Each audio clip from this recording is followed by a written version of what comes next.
CBN News and Current Affairs. Panig sa katotohanan, panig sa bayan.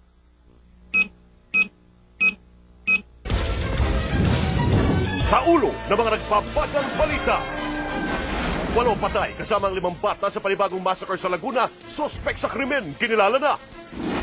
Shoot to kill order laban sa grupong sangkot sa madugong rubber slay sa Cabuyao, Laguna. Pinaboran ni DOJ Secretary Gonzales. Pangasinan, Zambales, La Union at Cordillera, hinagupit ng bagyong Cosme, 21 patay. Presyo ng isda at kulay nagtaasan dahil sa bagyo. Dagdag pasahe sa Maynila, ipagpapaliban muna ng LTFRB. Testigo na naglabas ng umano'y litrato ng Pangulo sa Shenzhen, China, hindi na umano makontak. Exclusive! Ginang Gina de Venecia, ipinakita ang kopya ng pasaporte sa pagpunta sa Shenzhen. Exclusive! Energy Regulatory Commission Chairman Rodolfo Albano niresbakan ang mga mambabatas kaugnay sa mataas na singil sa kuryente.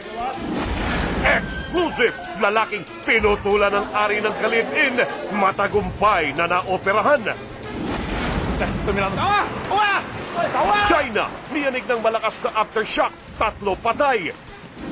Fake Cuneta, kinilig sa pagtatambal nila ni Gabby Concepcion.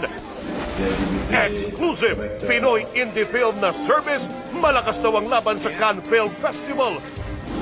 At bagong Wawawi House, kontrobersyal sa pagkalat ng topless na larawan.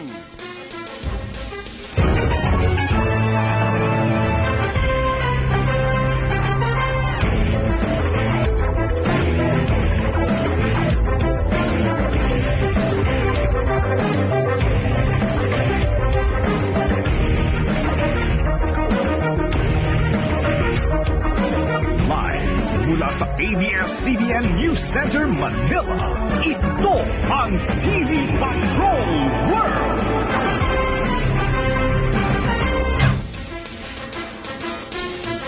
Magandang gabi, Pilipinas! Kami ang mga patrol ng Pilipino. Nagbabalita at naglilingkod sa inyo saan man sa mundo. 3 araw lamang matapos ang karumal-dumal na bank robbery sa Cabuyao, Laguna, kung saan 10 tao ang napatay, isa pang krimen ang gumulantang sa probinsya. 8 tao ang napatay, kabilang ang 5 bata nang walang awang paulanan ng bala, ang 4 na bahay sa barangay Hornalan, Calamba, Laguna. Nagpapatrol, Jenny Reyes. Hating gabi kagabi, sunod-sunod na puto